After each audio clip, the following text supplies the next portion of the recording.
बाप तो शिव है, वो तो नर को नारायण बनाने वाला है, न कि खुद नारायण है,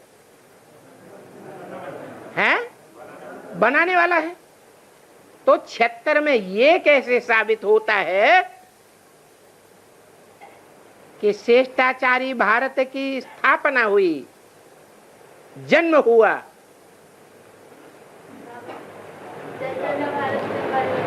चैतन्य भारत में क्या क्या परिवर्तन होता है? गोरा हो जाता है काले से,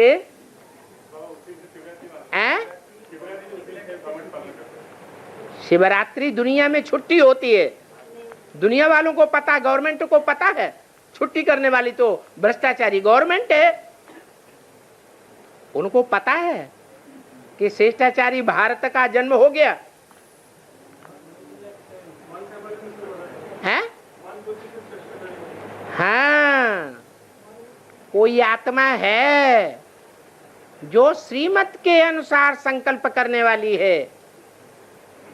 दुनिया का कोई भी छोटा बड़ा काम हो, पहले संकल्पों से बीज पड़ता है कि कर्मणा से प्रैक्टिकल शुरू हो जाता है। मकान बनावेंगे, दुकान बनावेंगे, कारखाना बनावेंगे, तो कहां से शुरुआत होगी? मन बुद्धि रूपी आत्मा के अंदर ये संकल्प सेट होता है। तो जब से मन बुद्धि रूपी आत्मा, नारायण वाली आत्मा, श्रीमत को पक्का पक्का पकड़ लेती है 100%, श्रीमत के अनुकूल ही संकल्प चलें, जिसको कहते हैं मन मना भव। क्या अर्थ है मन मना भव का? जो मेरे मन में संकल्प है उसी में समा जा। ये किसने कहा? शिव ने कहा। कब कहा है? 68 से पहले कहा, जब तक ब्रह्मा जीवित थे। जो भी वेदवाणी बोली वो ब्रह्मम वाक्यम जनार्दनम, पत्थर की लकीर है, मिट नहीं सकती, सच्ची ही साबित होगी। उस ब्रह्म वाक्य का एक भी वाक्य झूठा साबित नहीं हो सकता। 76 बीत गया, दुनिया वालों ने उंगली उठा दी ब्रह्मा कुमारियों की तरफ। क्या आज भी उंगली उठाते हैं? क्या उंगली उठाते हैं? कि 76 में तुमने घोषणा की थी, प्रूफ मिल रहे हैं, ज्ञानामृत पत्रिका में भी प्रूफ मिल रहे हैं, तुम्हारी छपाई हुई मुरलियों में भी प्रूफ मिल रहे हैं। तुमने संसार में घोषणा करने के लिए भारत की सरकार को मेमोरेंडम भी दिया था। अब ये झूठा कैसे साबित हो गया? भ्रष्टाचारी दुनिया का विनाश क्यों नहीं हुआ? श्रेष्ठाचारी भारत की शुरुआत क्यों नहीं हुई? लक्ष्मी नारायण का जन्म कहां हुआ? तो समझावेंगे या नहीं समझावेंगे? है? जो ये बात समझावेंगे कि दुनिया के हर काम की शुरुआत मनसा से होती है और ढुल्लु मुल्लु मनसा से नहीं, कि आज निश्चय पत्र लिख करके दे दिया और कल सुनंती कथंती सुनावंती और भागंती हो गए। जरूर कोई निश्चयात्मक बुद्धि वाला है। एक है कि दो हैं? हैं? दो हैं।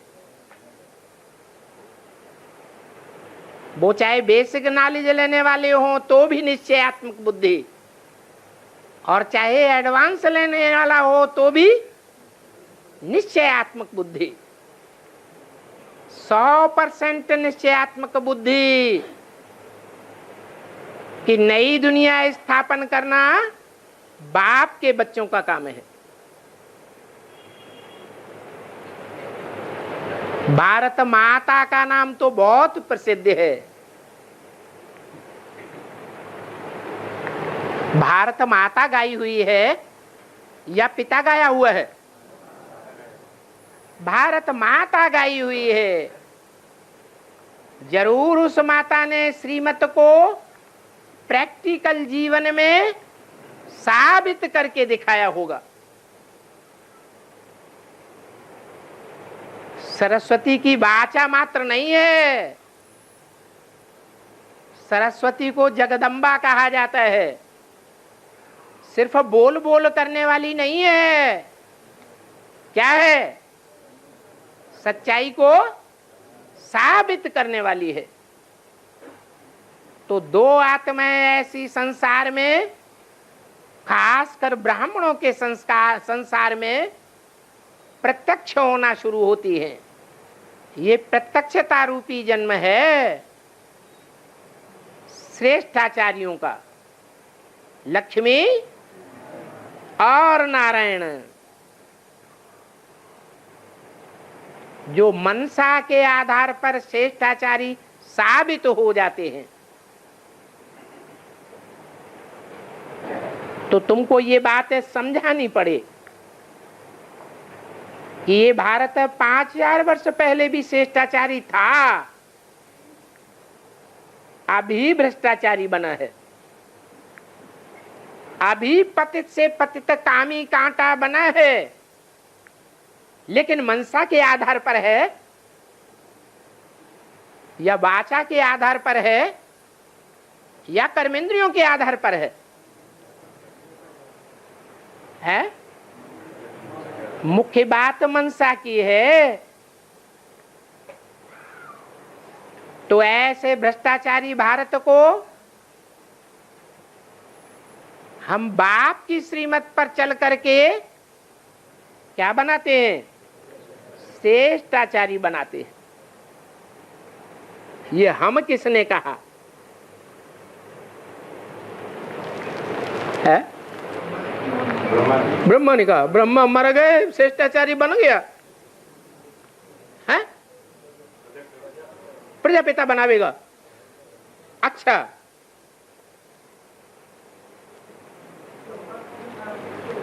शिव बाबा के मंदिर में नगाड़ा बजता है तो आवाज तो बहुत बुलंद होती है, लेकिन आवाज ही आवाज है या शंकर के द्वारा जो आवाज निकलती है, गूंजी विनाश की वाणी फिर भी कितनी कल्याणी, क्या नई दुनिया की स्थापना हो जाती है? प्रैक्टिकल कार्य करने वाला चाहिए या नहीं चाहिए? शिव की 3 मूर्तियां हैं, ब्रह्मा, शंकर और विष्णु। ब्रह्मा के द्वारा वाणी चलती है, मुख से वेद वाणी निकलती है। सच्ची है या झूठी है? सच्ची है। और शंकर द्वारा सारी दुनिया के धर्म संप्रदायों का खंडन हो जाता है।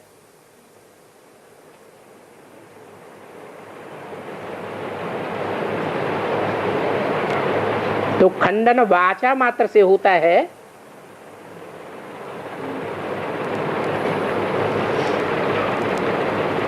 या मनसा की एकाग्रता से होता है?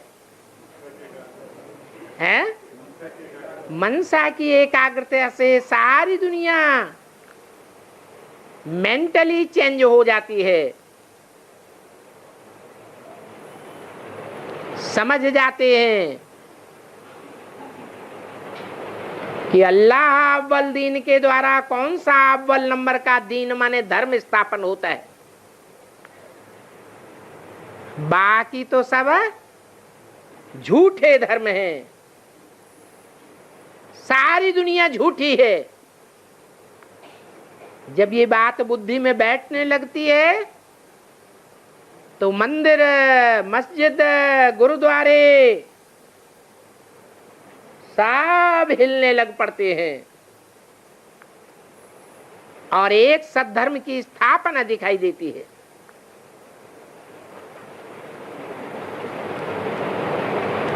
तो ये तुम ब्रह्मा कुमारियों का काम है। तुम ब्रह्मा कुमारियां कहती हो हम 10 वर्ष में भारत को भ्रष्टाचारी से श्रेष्ठाचारी बनावेंगी। तो समझाना किसको है? ब्रह्मा कुमारियों के समझाने से समझेंगे ये जो सब पुरुष दुर्योधन दुशासन है उनके समझाने से समझेंगे? है? अरे दुनिया काहे से समझेगी? किसके समझाने से समझेगी? है? जो असली ब्रह्मा कुमार कुमारियां हैं, जो अम्मा का भी जानती हैं और बाप का भी जानती हैं। बाप कौन है, माँ कौन है? वो असली ब्रह्मा कुमारियां, उनका काम है भ्रष्टाचारी भारत को श्रेष्ठाचारी बनाना। ये श्रेष्ठाचारी अक्षर भी तो है ना, है या नहीं है? जब श्रेष्ठाचारी अक्षर है तो सिर्फ भ्रष्ट इंद्रियों से श्रेष्ठाचारी होंगे या श्रेष्ठ इंद्रियों से भी श्रेष्ठाचारी बनेंगे? हैं? श्रेष्ठ इंद्रियों से भी श्रेष्ठाचारी बनेंगे, परंतु उसका प्रूफ क्या होगा?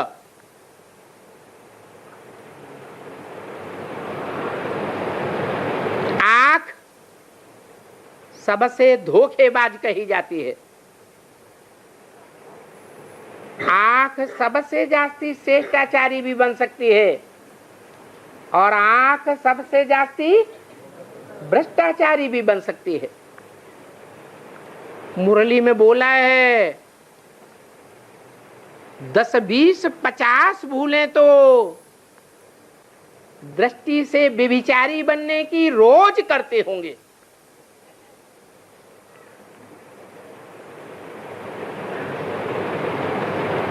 तो प्रूफ मिल सकता है या नहीं मिल सकता है? है? मिल सकता है। कैसे पता चले कि कौन सी आंख श्रेष्ठाचारी है और कौन सी आंखें भ्रष्टाचारी हैं?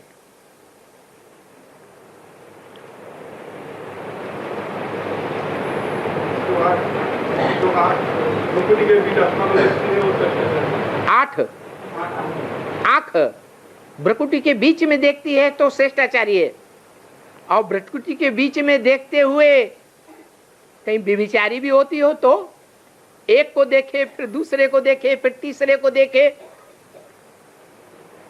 तो संग का रंग लग सकता है या नहीं लग सकता है? हैं? लग सकता है। तो प्रूफ का पता कैसे लगे? जो बाबा से दृष्टि मिला सके वो श्रेष्ठाचारी है। दृष्टि में बाबा तो कहते हैं पतित दुनिया में सब पतित भ्रष्टाचारी, और पावन दुनिया में सब पावन श्रेष्ठाचारी होते हैं। तो कैसे मालूम पड़ेगा?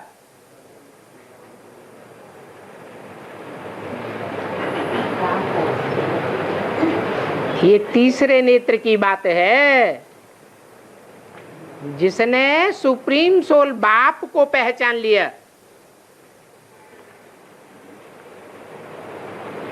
वो बाप की दृष्टि में सुप्रीम सोल बाप को देखेगा या पतित को देखेगा? है सुप्रीम सोल बाप को ही देखेगा। जो सुप्रीम सोल बाप कभी संग के रंग में नहीं आता है, वो सुप्रीम सोल बाप जब संसार में प्रत्यक्ष होता है, प्रत्यक्षता रूपी फाइनल जन्म लेता है, तो उसकी पहचान होगी अव्यक्त स्टेज। दृष्टि कैसी होगी? अव्यक्त दृष्टि, देखते हुए भी न देखना। जैसे धर्म पिताएं सतो प्रधान स्टेज में आते हैं, क्राइस्ट, बुद्ध, गुरु नानक, इनकी दृष्टि को ध्यान से देखें तो निराकारी स्टेज झलकती है या साकारी स्टेज है? निराकारी स्टेज है। वो तो देह अभिमानी धर्म पिताएं हैं, संग के रंग में आकर के नीचे गिरने वाले हैं, अपने फॉलोअर्स को भी नीचे ले जाते हैं। और ये तो बापों का भी बाप परम पिता परमात्मा है। जो मनुष्य सृष्टि का बाप प्रजापिता है, उसका भी बाप है, जो कभी न नीचे गिरता है और न अपने फॉलोअर्स को नीचे गिरने देता है। तो ऐसे बाप को जो प्रत्यक्ष करने वाली ब्रह्मा कुमारियां हैं, वो ही कह सकती हैं कि हम भ्रष्टाचारी भारत को क्या बनावेंगी? श्रेष्ठाचारी भारत बनावेंगे। ये कहावत है दुनिया में, खासकर भारत में।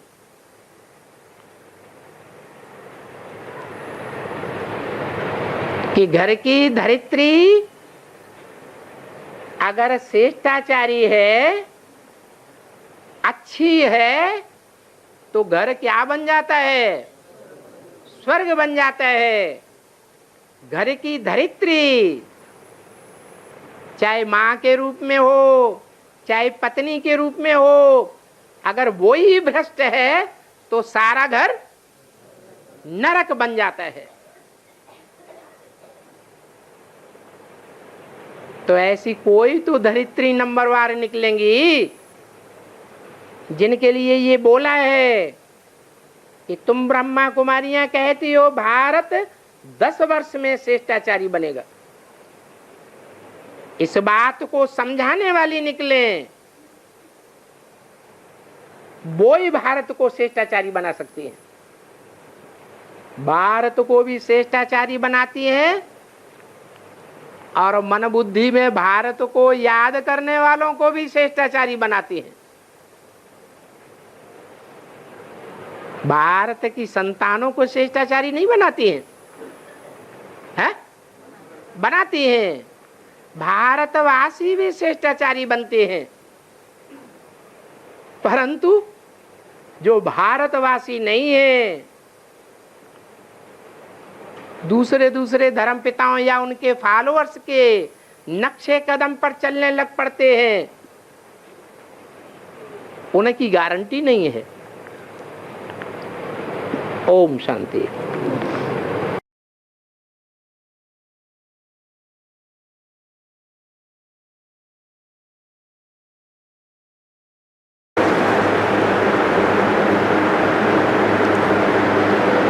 हाँ जी।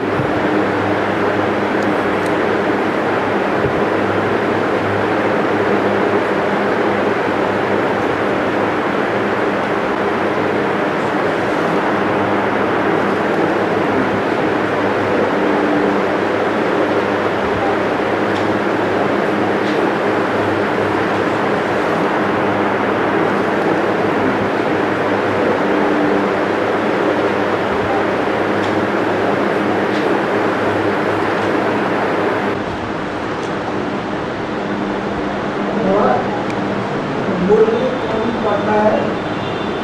मुरली हाँ, कौन पढ़ता है और व्याख्या कौन देता है और याद कौन दिलाता है?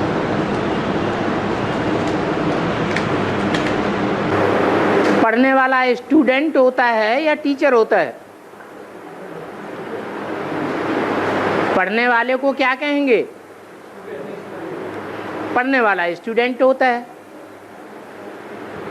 पढ़ाने वाला टीचर होता है। तो मुरली में पढ़ने वाला कृष्ण को बताया है या शिव को बताया है? मुरली में पढ़ने वाला कौन है और पढ़ाने वाला कौन है? टीचर। कृष्ण की आत्मा अंतिम जन्म में पढ़ने वाली है, पढ़ाने वाली टीचर नहीं है। पढ़ाने वाला टीचर है शिव बाबा, परंतु शिव तो बिंदु का नाम है। बिंदु को बाप कहेंगे, बिंदु बिंदु आत्माओं का, बाबा नहीं कहेंगे। बाबा कब बनता है? जब वो ज्योति बिंदु किसी साकार में प्रवेश करता है, तब बाबा कहा जाता है। उसे कहते हैं शिव बाबा। शिव बाबा को याद करना है, ब्रह्मा को याद नहीं करना है। ये ब्रह्मा अंतिम जन्म में पतित है या पावन है? पतित है। पतित को पढ़ाई पढ़ना है या पावन को पढ़ाई पढ़ना है? पतित पढ़ाई पढ़ते हैं पावन बनने के लिए। तो कोई ब्रह्मा कुमार ये समझते हैं कि पढ़ाने वाला टीचर भी ब्रह्मा है, सदगुरु भी ब्रह्मा है और बाप भी ब्रह्म है। परंतु मुरली में क्या बोला है? शिव बाबा ही बाप टीचर सदगुरु है। ये ब्रह्मा बाप टीचर सदगुरु नहीं है। ये ब्रह्मा सिर्फ माँ है, नाम ही है ब्रह्म माँ। ब्रह्म ने बड़ी, माँ माने माँ। ये सारी दुनिया का माँ तो है, बाप नहीं है। बाप से तो वर्षा मिलता है सुख शांति का। तो ब्रह्मा जब तक जीवित रहे, सुख शांति का किसी को वर्षा मिलता है क्या? मिलता है? नहीं मिलता। ब्रह्मा द्वारा वर्षा नहीं मिलता। वर्षा देने वाला बाप है और जन्म देने वाला भी बाप है। यज्ञ के आदि में ज्ञान का बीज बोने वाला बाप ही था। जिस बाप ने ब्रह्मा माँ के अंदर ज्ञान का बीज बोया। क्या बीज बोया? साक्षात्कार तो ब्रह्मा को हुए। नई दुनिया का साक्षात्कार हुआ, पुरानी दुनिया के विनाश का साक्षात्कार हुआ, विष्णु का साक्षात्कार हुआ। परंतु कुछ बुद्धि में बैठा क्या है? नहीं बैठा। तो समझाने वाला, बुद्धि में बैठाने वाला कौन था? जो ब्रह्मा को बुद्धि में बैठ गया मैं कृष्ण की आत्मा हूं, मैं ब्रह्मा के रूप में पार्ट बजाने वाली आत्मा हूं। ये बुद्धि में किसने बैठाया? क्या उनके गुरुओं ने बैठाया? वाराणसी से कोई महात्मा पंडित आचार्य निकले जिन्होंने बुद्धि में बैठाया? नहीं बैठाया। जरूर जिसने बुद्धि में बैठाया वो ही उनको जन्म देने वाला बाप था। बुद्धि में बैठाया कि मैं कौन हूं, हु एम आई। पहले पहले अपनी आत्मा का सही परिचय किसकी बुद्धि में बैठा? हु एम आई। इस जन्म में हु एम आई और अगले जन्म में हु एम आई, किसकी बुद्धि में बैठा? इस जन्म में मैं ब्रह्मा का पार्ट बजाने वाली आत्मा हूं, ब्रह्मा हूं, और अगले जन्म में कृष्ण का पार्ट बजाने वाली कृष्ण की आत्मा मैं ही हूं। तो आत्मा का परिचय किसने दिया? वो ही है बाप। ब्रह्मा का बाप कौन? मुरली में आज पूछा। पूछते हैं तो बताना चाहिए ना। बताने वाले की बुद्धि में बैठा होगा तभी तो बताएगा। तो ब्रह्मा का बाप कौन है? शिव। शिव कैसे बोलेगा? शिव तो बिंदी को कहा जाता है। जरूर बिंदी कोई शरीर में प्रवेश करके बताया होगा कि तुम कृष्ण की आत्मा हो।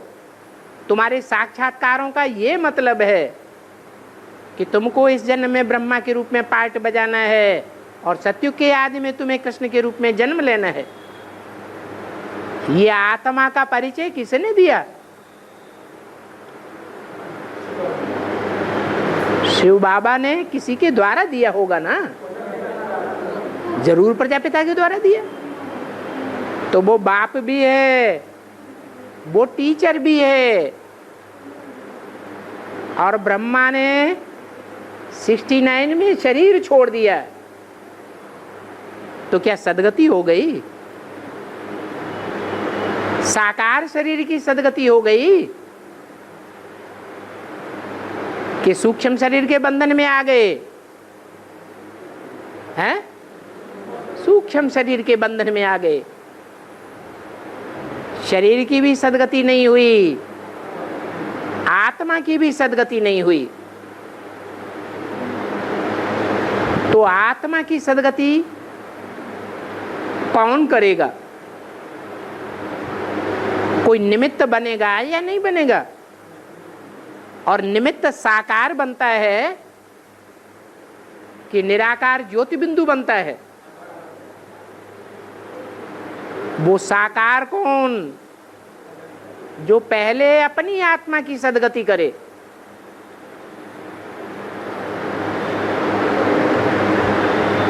शिव ज्योति बिंदु सदगति में जाता है या नहीं जाता है?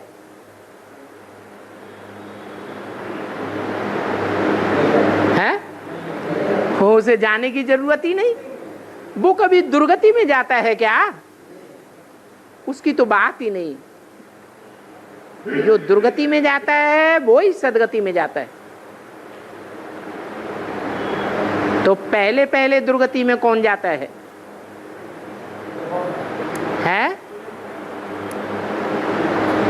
पहले पहले दुर्गति में जाने वाला कौन?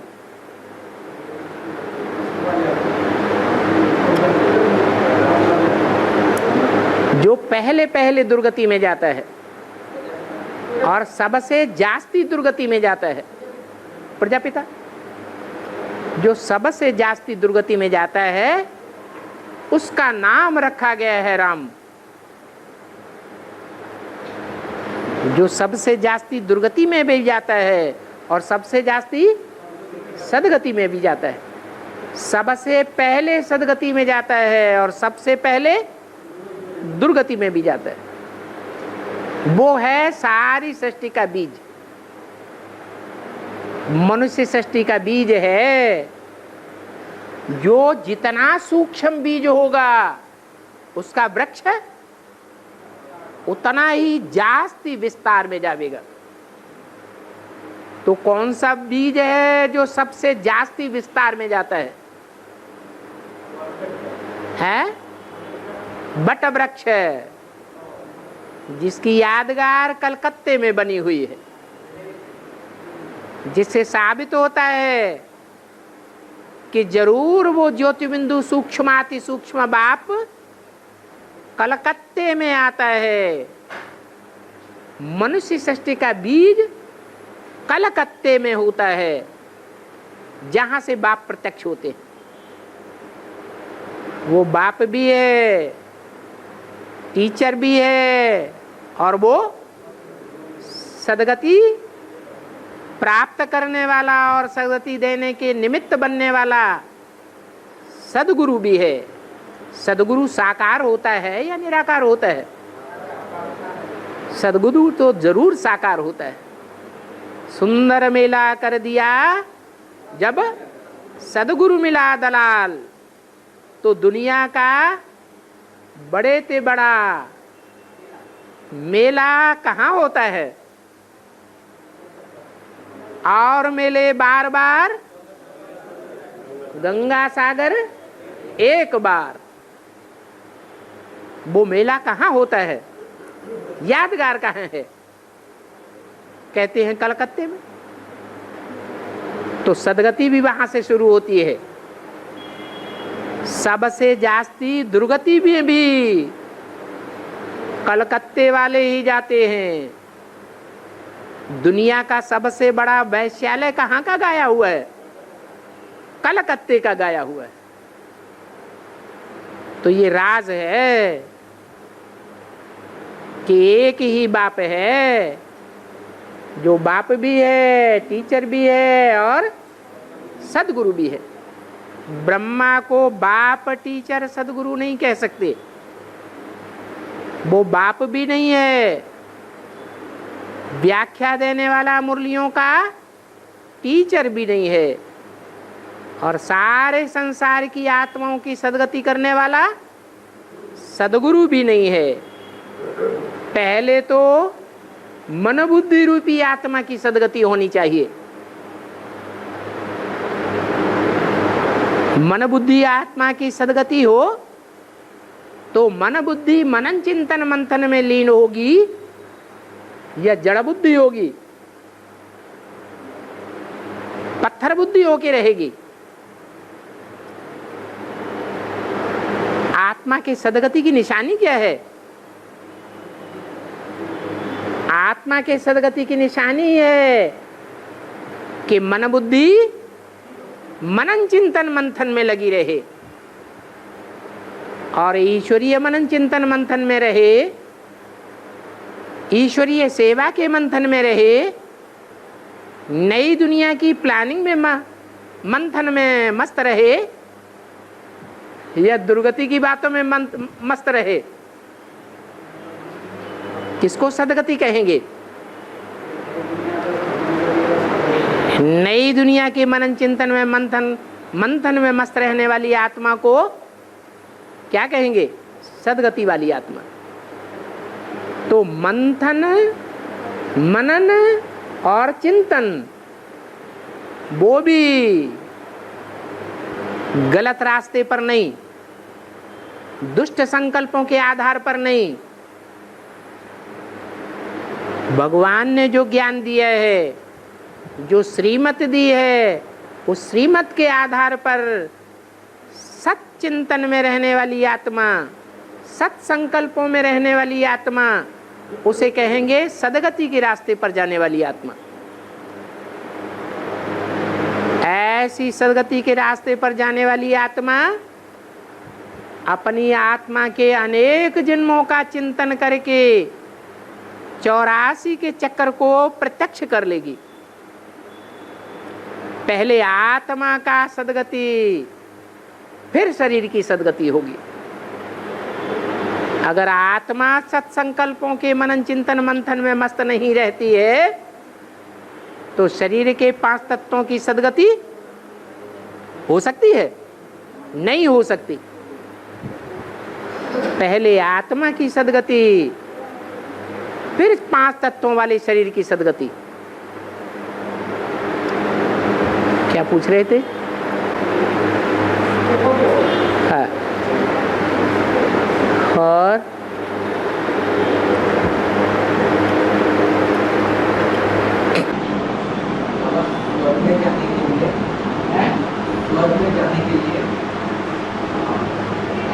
आया था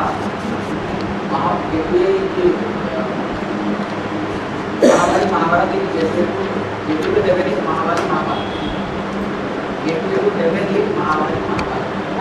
तो महाभारत की जो व्यक्ति बोला प्रजापिता वाली आत्मा है, प्रजापिता वाली आत्मा को महाभारत जो महाभारत है प्रजापिता वाली आत्मा को इंडिकेट किया। महाभारत, हाँ पूरी बात कर लो पहले।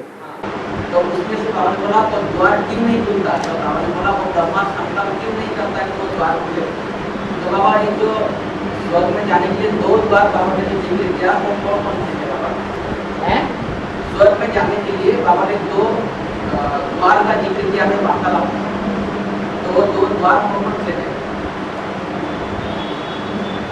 एक स्वर्ग का द्वार, एक नरक का द्वार। Gateway to heaven is Mahabharata. Mahabharata ही स्वर्ग के द्वार खोलता है। और भारत किसका नाम है? भा अर्थात ज्ञान की रोशनी में रत रहने वाला, लगा रहने वाला, उसका नाम पड़ा भारत। और छोटा मोटा भारत नहीं, महाभारत। तो महाभारत नाम है तो छोटा युद्ध करता होगा या बड़ा युद्ध करता होगा? छोटा संघर्षमय जीवन होगा या बड़ा संघर्षमय जीवन होगा? ये महाभारी महाभारत युद्ध में डरने वाले स्वर्ग के गेट में पहले जाएंगे या बाद में जाएंगे? हैं? वो बाद में जाएंगे। और जो इस सच्चाई का युद्ध लड़के आगे आगे जाएंगे, हिम्मते बच्चे तो मदद बाप बनेगा। वो 21 जन्म का पूरा सुख का वर्षा लेंगे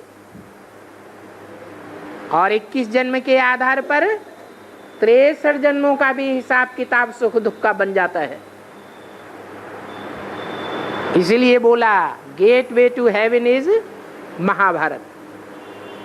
ये महाभारत ही स्वर्ग का गेट खोलता है।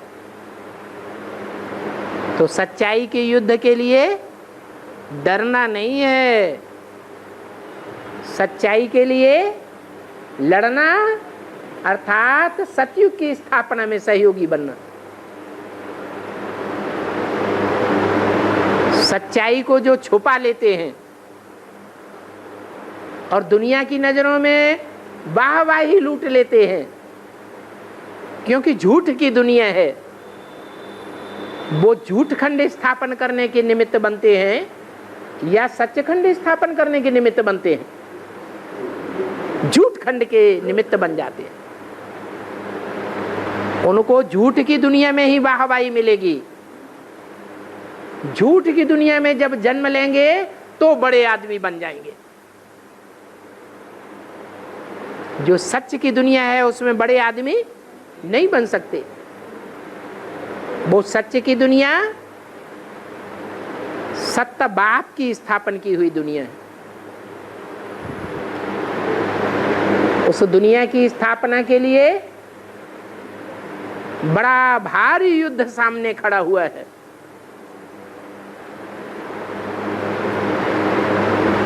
दुनिया में दो देशों की लड़ाई होती है। लड़ाई में ढेर के ढेर योद्धाएं लड़ाई लड़ते हैं। लड़ाई लड़ते लड़ते जो विजयी होते हैं, बच जाते हैं, युद्ध करते करते विजय को पाते हैं, उनका ऊंच पद बनता है या नीच पद बनता है? ऊंच पद बनता है। ये परंपरा कहां से पड़ी? ये ब्राह्मणों की संगमयुगी दुनिया से ही परंपरा पड़ी, जो शास्त्रों में भी गायन है।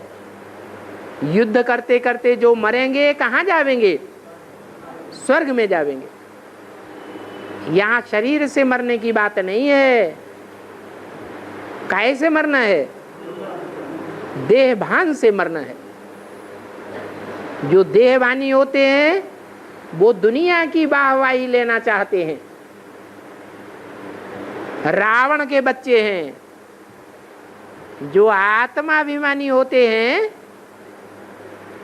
वो निराकार राम भगवान की वाहवाही लेते हैं, भगवान की नजरों में ऊंचे चढ़ते हैं। और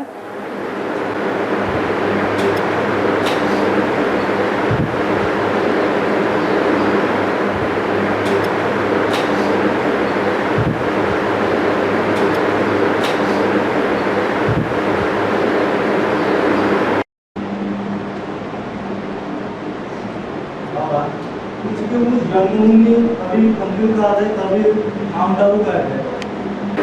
ऊंच ते ऊंच जन्मभूमि उसके ऊंच तीर्थभूमि, तीर्थ है। अभी कंप्यूटर का है, तभी नाम डालू का है। कंपिल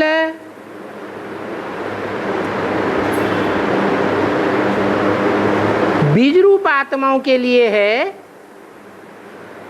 या सारी दुनिया की आत्माओं के लिए है?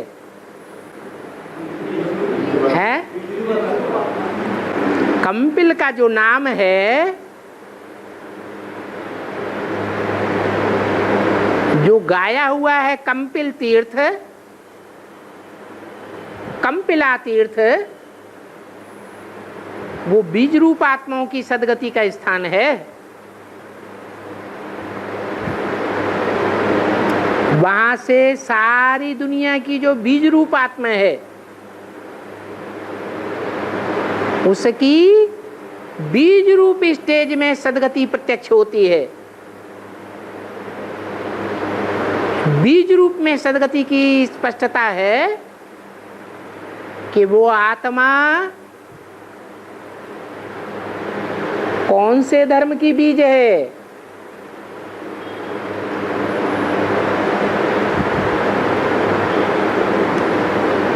पहला अव्वल नंबर का धर्म कौन सा है? आदि सनातन देवी देवता धर्म। आदि सनातन देवी देवता धर्म का बाप कौन है? इस्लाम धर्म का बाप इब्राहिम, बुद्ध धर्म का बाप बुद्ध, क्रिश्चियन धर्म का बाप क्राइस्ट। तो आदि सनातन देवी देवता धर्म का भी कोई बाप होगा या नहीं? कौन है? सनत कुमार। क्योंकि धर्म का नाम धर्म पिता के नाम पर पड़ता है। तो उस बीज रूप आत्मा को उसी स्थान से ये बुद्धि में बैठता है कि मैं ब्रह्मा का पहला पुत्र, बड़ा पुत्र सनत कुमार हूं, जिसको आदि सनातन देवी देवता धर्म की स्थापना का कार्य करना है। ये प्रत्यक्षता कहां से होती है? वो बीज कहां से प्रत्यक्ष होता है? ये कंपिल तीर्थ है, जिसका नाम कपिल मुनि के आधार पर पड़ा है। जो कपिल मुनि गंगा सागर में दिखाया गया है। गंगा सागर में अंतिम स्टेज दिखाई गई है या आदि की स्टेज दिखाई गई है?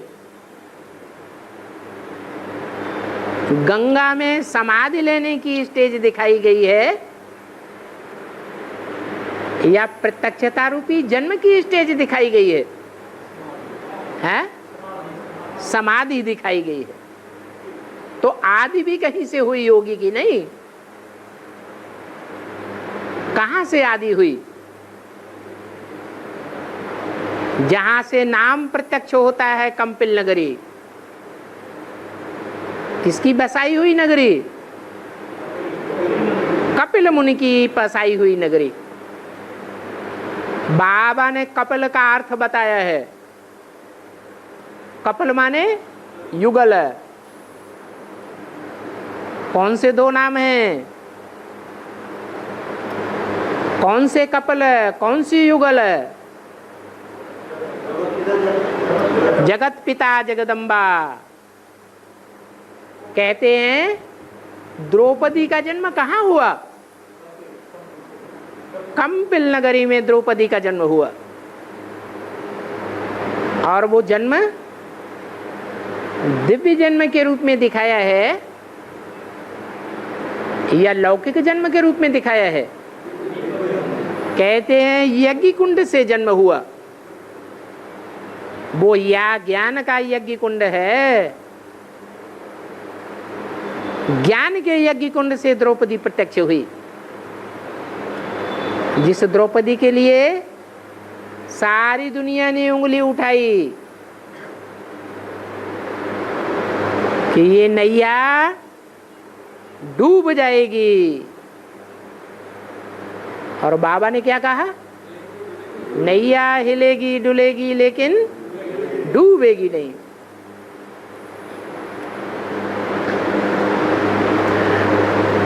उसका नाम है द्रौपदी। ध्रुवपदी का बिगड़ा हुआ रूप है द्रौपदी, माने उसका ध्रुव पद है। उस पद को कोई नष्ट नहीं कर सकता है।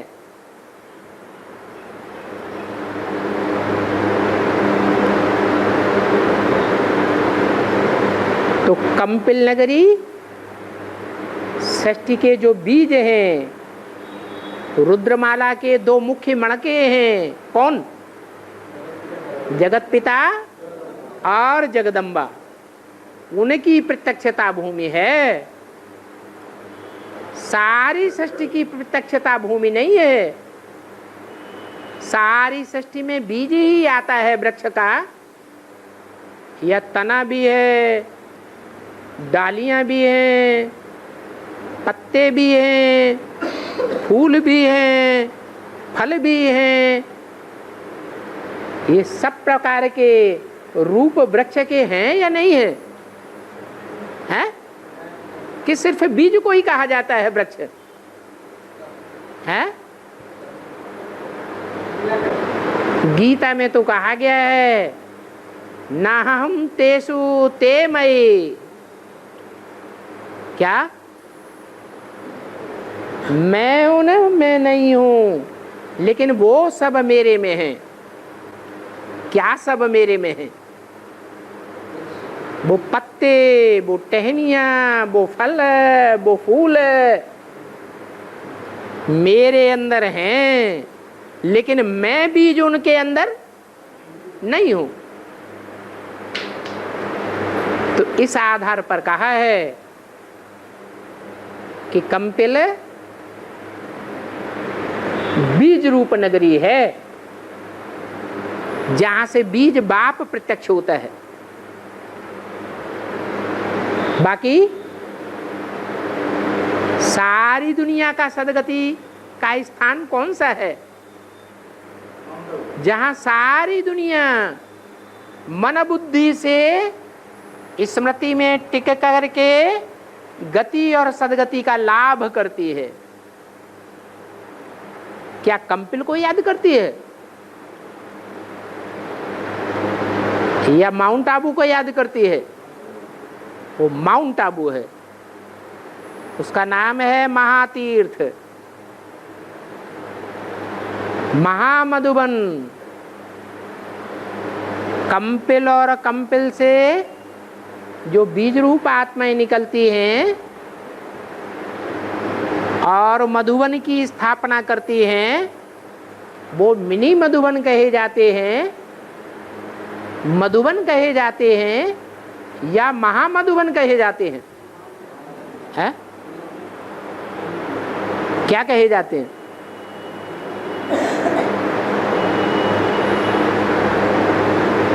महामधुबन या मिनी मधुबन? है? कंपिल से जो आत्माएं निकलती हैं फर्रुखाबाद से, मिनी मधुबन। बीज मिनी होता है या बीज ब्रॉड होता है? मिनी होता है। तो सारी दुनिया की 500-700 करोड़ मनुष्य आत्माओं की सदगति का स्थान माउंट आबू है। हाँ? बाबा, ये जो करती है, जो करती है, तो आप बंद करके करेंगे ना? और जो याद करते हो, याद करते हैं तो आप बंद करके करेंगे ना? ये पता है कि जब हम शरीर छोड़ेंगे तो उस समय सो रहे होंगे तब ही शरीर छोड़ेंगे, या जागते जागते सड़क पर चलते चलते भी मौत हो सकती है? हैं?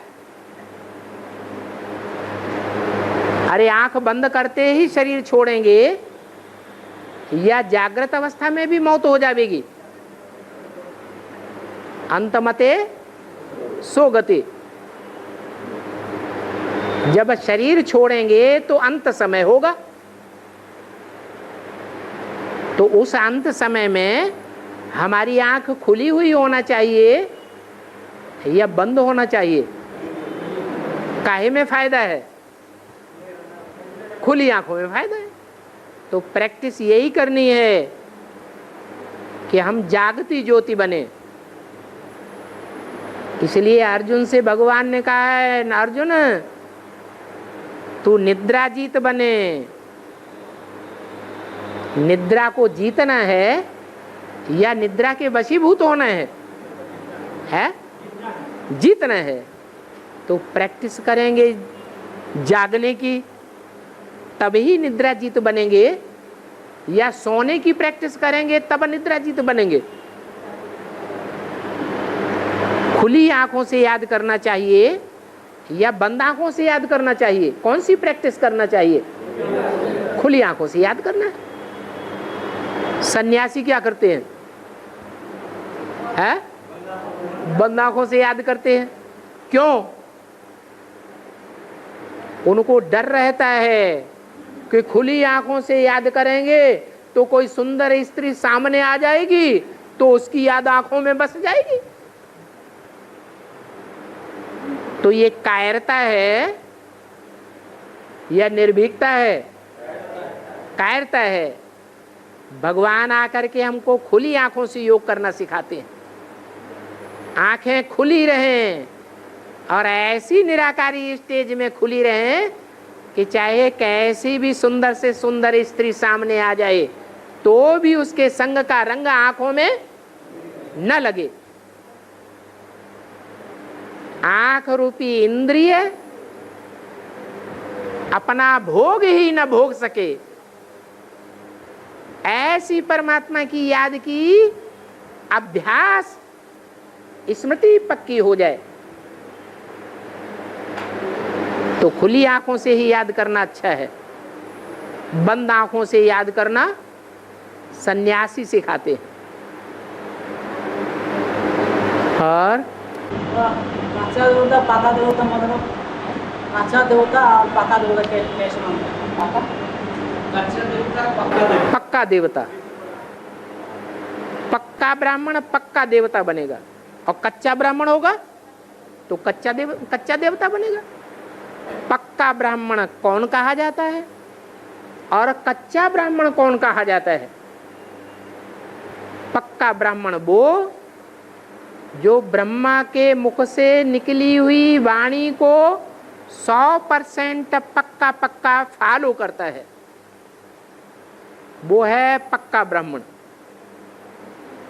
और कच्चा ब्राह्मण वो जो ब्रह्मा के मुख से निकली हुई वाणी को फॉलो ही नहीं करता, ब्रह्मा के शरीर को फॉलो करता है, ब्रह्मा के फोटो को याद करता है, ब्रह्मा की देह के मिले हुए सुख को याद करता है, ब्रह्मा की गोद को याद करता है। जो ब्रह्मा की गोद को याद करेगा, गोद माने कुख, कुख को याद करेगा, वो कुखवंशावली ब्राह्मण है या मुखवंशावली ब्राह्मण है? कुखवंशावली ऊंचा होता है या मुखवंशावली ऊंचा होता है? मुख ऊंचा होता है और कोख नीचे होती है। जो कुखवंशावली ब्राह्मण है वो द्वापर युग से कन्वर्ट हो जाएंगे। इसलिए बोला है कि विष्णु की पेट और विष्णु की जंघाओं में द्वापर बसता है। कोख कहाँ होती है? कोख माने गोद। गोद मनुष्य के शरीर के अंगों में ऊपर का हिस्सा है या नीचे का हिस्सा है? नीचे का हिस्सा है। वो नीच ब्राह्मण बनते हैं, नीची कुरी के ब्राह्मण हैं। और जो मुखवंशावली है वो ऊंची कुरी के ब्राह्मण हैं। ब्रह्मा की औलाद तो सब हैं, ब्रह्मा की औलाद को ब्राह्मण कहा जाता है, लेकिन कोई है पक्के ब्राह्मण और कोई है कच्चे ब्राह्मण। जो पक्के ब्राह्मण हैं तो पक्के देवता बनते हैं, पूरे 84 जन्म लेने वाले। और जो कच्चे ब्राह्मण हैं वो कच्चे देवता बनेंगे। कितने जन्म लेंगे? 84 जन्म लेंगे या कम जन्म लेंगे? कम जन्म लेने वाले, कम कलाओं वाले देवता बनेंगे। जो कम कलाओं वाले देवता बनेंगे वो द्वापर युग से कन्वर्ट हो जाएंगे। अभी प्रैक्टिकल में देखने में आता है या नहीं आता है? बन रहे हैं या नहीं बन रहे हैं? हैं? बन रहे हैं। जो पक्के मुखवंशावली हैं वो ब्रह्मा के मुख से जो निकले हुई मुरली के महावाक्य हैं उनको ही फॉलो करते हैं, उन पर ही अमल करते हैं। और जो कच्चे ब्राह्मण हैं वो मुरली के महावाक्यों की परवाह नहीं करते, किस आधार पर चलते हैं? उन्हें ब्रह्मा की गोद ही याद आती है, अथवा जिन्होंने ब्रह्मा की गोद ली है उन ब्रह्मा कुमार कुमारियों के आधार पर चलते हैं, तो वो कुखवंशावली कहे जाते हैं।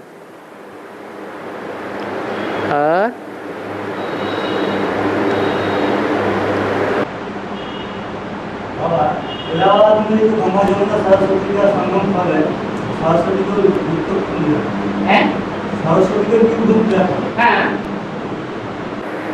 सरस्वती जगदम्बा का पार्ट किसका है? कौन गुप्त हो जाती है? बेसिक में कौन गुप्त हो गई और एडवांस में कौन गुप्त हो गई दिखाई नहीं पड़ती।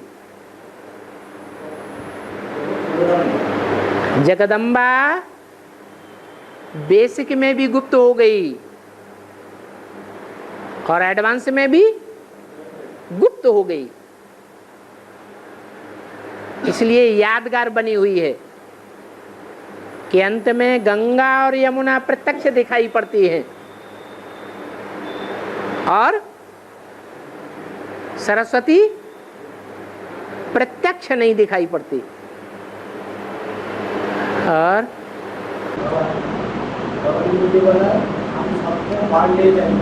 हम सबको पार ले जाएंगे। हाँ, ये दुनिया विषय वैतरणी नदी है, ये दुनिया विषय सागर है। तो चाहे कहो विषय सागर से पार ले जाएंगे और चाहे कहो इस विषय वैतरणी नदी से पार ले जाएंगे। सुबह से लेकर के शाम तक हमारे अंदर जो संकल्प चलते हैं, उन संकल्पों को रात में सोते समय तौलें कि विषय वैतरणी के संकल्प जास्ती चलते हैं या क्षीर सागर के संकल्प जास्ती चलते हैं।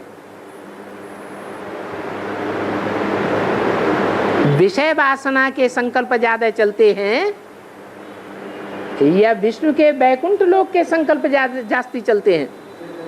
है विषय वैतरणी के संकल्प जास्ती। तो कहाँ पड़े हैं? विषय सागर में या विषय वैतरणी नदी में पड़े हैं या क्षीर सागर में पहुंच गए?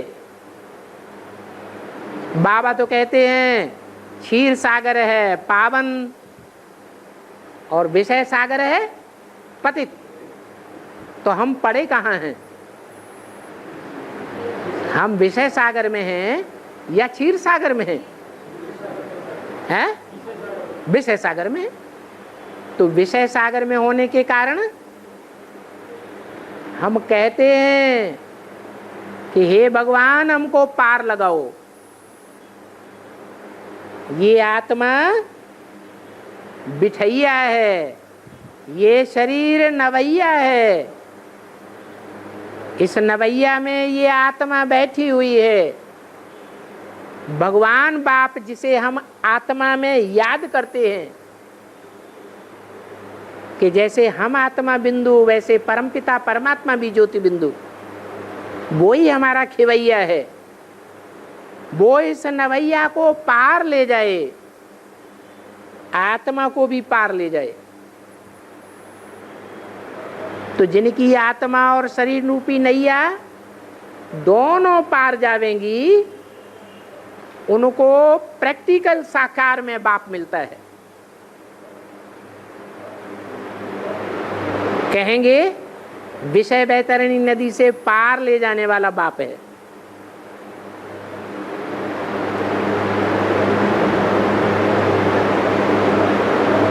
आत्मा पार चली जाए और शरीर रूपी नैया यहीं डूब जाए तो खिवैया बाप पूरा मिला या अधूरा मिला? क्या कहेंगे? हैं? अधूरा मिला। हमको ऐसा बाप मिला है जो पक्का धोबी है, पक्का खिवैया है। ऐसा धोबी है जो हमारे शरीर रूपी वस्त्र को भी पार लगावेगा।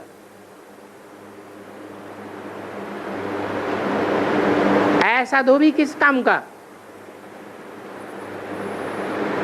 जो कपड़े को फाड़ के रखे दे। कपड़े को धोने वाला धोबी अच्छा या कपड़े को फाड़ देने वाला धोबी अच्छा? पार लगाने वाली नवैया का खिवैया चाहिए। ऐसी आत्माएं बाप के श्रेष्ठ से श्रेष्ठ बच्चे हैं।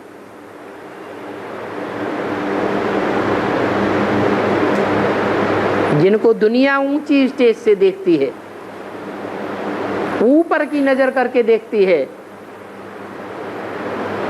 तो कितने बच्चे हैं जिनको ऊंची नजर से सारी दुनिया देखती है। 9 लाख सितारे हैं जो ऊंची नजर से देखे जाते हैं। वो भक्ति मार्ग में दुनिया जिन सितारों को देखती है वो आकाश के सितारे हैं, जड़ सितारे। ज्ञान मार्ग के जिन सितारों को दुनिया देखेगी, विनाश के टाइम पर ऊंची नजरों से देखेगी, वो धरती के सितारे हैं। वो धरती के सितारे हम बच्चे हैं। अभी गुप्त हैं, आगे चल करके प्रत्यक्ष हो जाएंगे। सारी दुनिया के करोड़पति अरबपतियों को, बड़े से बड़े राष्ट्रपतियों को, बड़े से बड़े प्रधानमंत्रियों को ऊंची नजर से नहीं देखेगी। किसको ऊंची नजर से देखेगी? हम बच्चों को ऊंची नजर से देखेगी। क्यों? क्योंकि दुनिया में सब धंधों में नुकसान होने वाला है। सब धंधों में है नुकसान सिवाय एक ईश्वरीय धंधे के। ईश्वर इस समय जो धंधा सिखाए रहा है ज्ञान रत्नों का, वो धंधा जो करने वाले बच्चे होंगे उनको सारी दुनिया ऊंची नजर से देखेगी। वो 9 लाख सितारे हैं जो ऊंचे से ऊंचा धंधा करने वाले हैं। दुनिया में भी ऊंचा धंधा कौन सा माना जाता है? हैं? हैं? नहीं, दुनिया में ज्ञान के धंधे को ऊंचा नहीं मानते हैं। हैं?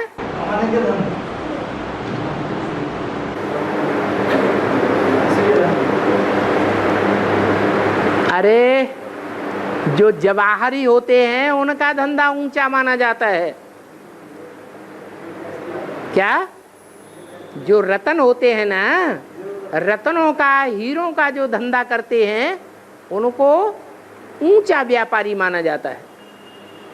वो है जड़ रतन और यहाँ है चैतन्य, ज्ञान सागर के बच्चे जो ज्ञान रत्नों को वैल्यू देते हैं। ये ऊंचे से ऊंचा धंधा है। ओम शांति।